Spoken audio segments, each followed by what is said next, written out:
নমস্কার বন্ধুরা, রুমাস blog cooking চ্যানেলে সবাইকে স্বাগত। আজকে আমি একটা উত্তরপ্রদেশের একটা খাবারের রেসিপি আপনাদের সঙ্গে শেয়ার করব। ভিডিওটা প্রথম থেকে শেষ অবধি দেখার জন্য অনুরোধ রইল। আমি এখানে রেসিপিটা বানাবার জন্য আমি এখানে একটা বাটি নিয়ে নিয়েছি। তার মধ্যে আমি এখানে 150 গ্রাম বেসন নিয়ে নিয়েছি। এই রেসিপিটা বেসন দিয়েই করতে হবে। আমি এখানে বেসনটা নিয়ে নিয়েছি। বেসনের মধ্যে আমি এখানে ঝালের জন্য দেব কাঁচা লঙ্কা। আপনারা যে যেরকম ঝাল খেতে পছন্দ করেন সেরকম ঝালটা দেবেন। আমি ঝালের জন্য এখানে কাঁচা লঙ্কা দিয়েছি। আর দেব কালারের জন্য দেব কাশ্মীরি লঙ্কা, আর দেব একটু জিরে গুঁড়ো, আর দেব হলুদ, আর দেব পরিমাণ মতন লবণ। আমি সমস্ত কিছু দিয়ে ভালো করে একটা চামচি দিয়ে ভালো করে মশলাটা দিয়ে মিশিয়ে নিলাম। এবার আমি এর মধ্যে স্বাদ মতন লবণ দিয়ে দিলাম। লবণটা দিয়েও আমি বেসনটাকে ভালো করে লবণের সাথে মিশিয়ে নিলাম। লবণটা দিয়ে ভালো করে মিশানো হয়ে গেছে। এবারে অল্প অল্প করে জল দিয়ে বেসনটা একটা ব্যাটার তৈরি করে নেব। জলটা একবারে দেব না, অল্প অল্প করে জল দিয়ে একটা ব্যাটার তৈরি করতে হবে। আপনারা চাইলে এতে পেঁয়াজ কুচিও দিতে পারেন। আমি যেহেতু এটা নিরামিষ বানাবো সেজন্য আমি এতে কোনো পেঁয়াজের ব্যবহার করিনি। আপনারা চাইলে এর মধ্যে পেঁয়াজ কুচিও দিতে পারেন। আমি অল্প অল্প করে জল দিয়ে একটা ব্যাটার তৈরি করে নেব। দেখুন ব্যাটারটা অনেকটা স্মুথ হয়ে গেছে। এবারে আমি এতে হাফ চামচি থেকেও কম একটু বেকিং সোডা দিয়েছি। আপনারা চাইলে বেকিং সোডাটা নাও এতে দিতে পারেন। আমি একটু বেকিং সোডা দিয়েছি। দেখুন ব্যাটারটা আমার ভালো করে তৈরি করে নেওয়া হয়ে গেছে। আমি একটু জল নিয়ে নিয়েছি। জলটার মধ্যে আমি একটুখানি ব্যাটার দিয়ে দেখব। এটা যদি জলে ভেসে যায় তাহলে মনে করতে হবে ব্যাটারটা একদম তৈরি হয়ে গেছে। দেখুন ব্যাটারটা একদম তৈরি হয়ে গেছে, জলের উপর ভেসে রয়েছে। এবারে ব্যাটারটা আমি একটা পাশে সরিয়ে রেখে দেবো।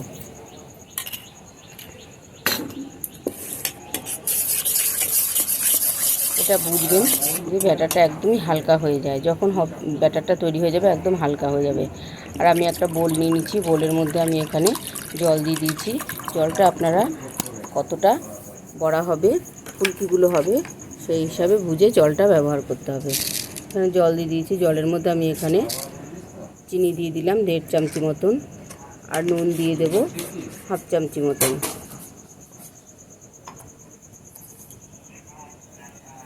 হাফ চামচি মতন নুন দিয়ে দিলাম।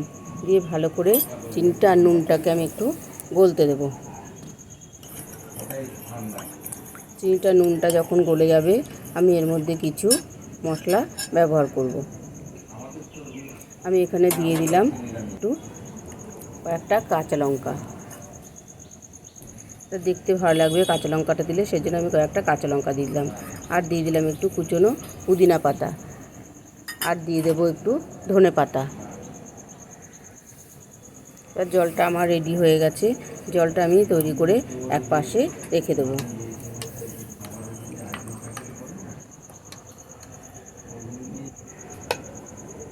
এবারে আমি যে দইটার মধ্যে ফুলকিগুলো করব সেই দইটাকে আমি তৈরি করে নেব। দইটাকে তৈরি করার জন্য আমি এখানে 2 শুকনো লঙ্কাকে আগে থেকে আমি ভিজিয়ে রেখেছিলাম।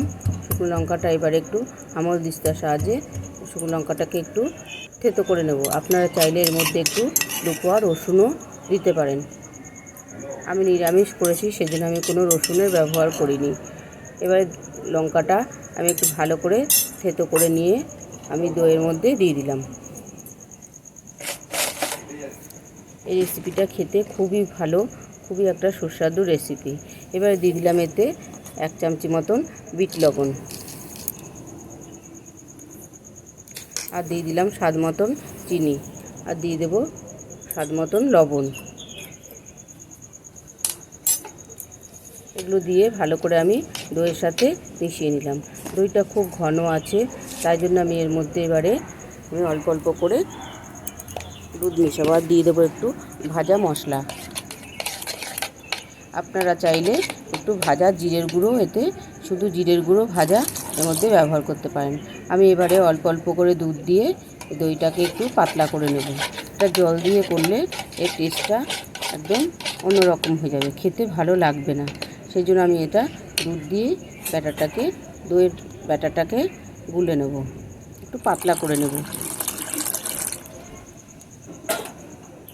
এখন দুধ দিয়ে গুলে গুলে আমি দইটাকে একদম পাতলা করে নিয়েছি। এবার এর মধ্যে দিয়ে দেবো একটু কালারের জন্য একটু লাল লঙ্কার গুঁড়ো। ভালো করে দইটাকে আমার পাতলা করে নেওয়া হয়ে গেছে। এবারে একটা সাইডে আমি রেখে দেবো। এবারে ফুলকিগুলো আমি ভেজে নেব। ফুলকিগুলো ভেজে নেওয়ার জন্য আমি এখানে কড়াইতে তেল বসিয়ে দিচ্ছি। তেলটা গরম হয়ে গেছে। এবারে যে ব্যাটারটা আমি তৈরি করেছিলাম সেই ব্যাটারটার মধ্যে এবারে আমি অল্প অল্প করে এরকম করে ফুলকিগুলোকে ছেড়ে দেব।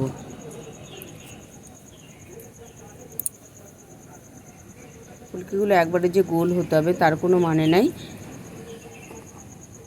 এরকমভাবে ফুলকিগুলোকে ছাড়লেই হবে।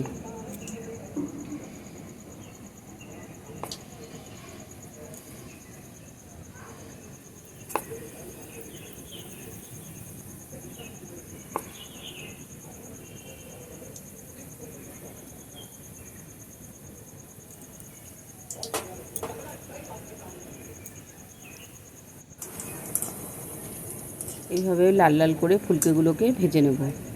দেখুন কত সুন্দর ফুলকিগুলো ভেজে নেওয়া হয়ে গেছে। এবার আমি ফুলকিগুলোকে তুলে অন্য একটা প্লেটের মধ্যে রেখে দেব।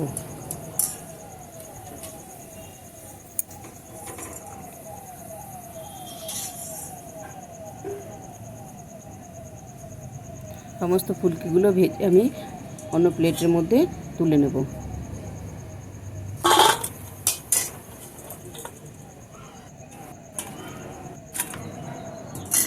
এবং সব ফুলকিগুলোই ভেজে নেওয়া হয়ে গেছে। কত সুন্দর ফুলকিগুলো হয়েছে দেখুন, চাপ দিলে একদম সুন্দর সফট হয়েছে ফুলকিগুলো, খুবই সুন্দর হয়েছে।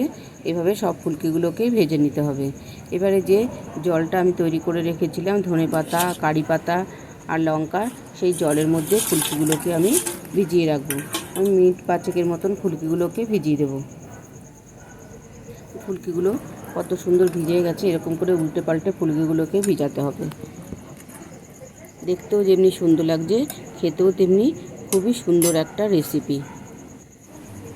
দেখুন ফুলকিগুলো ভিজে গেছে, ভিজে অনেকটাই নরম হয়ে গেছে।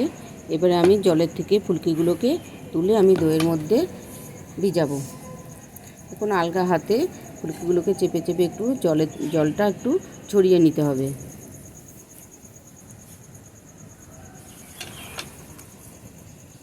এইভাবে আমি দইয়ের মধ্যে ফুলকিগুলোকে ভিজাবো।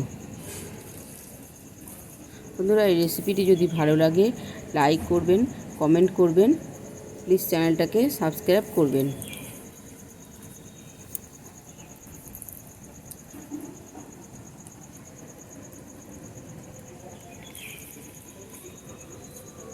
কমেন্ট করে জানাতে, ভিডিওটা যদি ভালো লাগে কমেন্ট করে আমাকে অবশ্যই জানাবেন।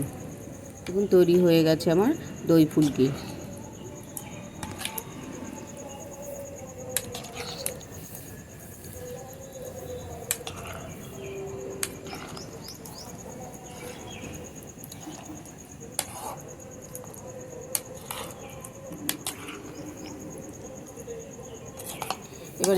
এবারে একটু তড়কা দেওয়ার জন্য আমি এখানে গ্যাসের উপরে একটা বাটি বসিয়েছি। বাটির মধ্যে আমি সাদা তেল দিয়েছি আর দিয়ে দেবো 1 চামচি মৌরি আর 1 চামচি মতন গোটা জিরে, হাফ চামচি মতন গোটা জিরে দিয়েছি আর দিয়ে দেবো কয়েকটা শুকনো লঙ্কা।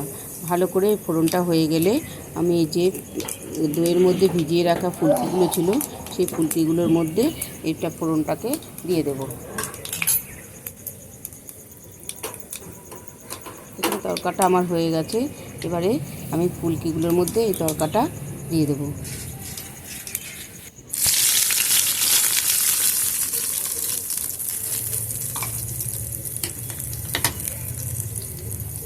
তৈরি হয়ে গেল আমার দই ফুলকি।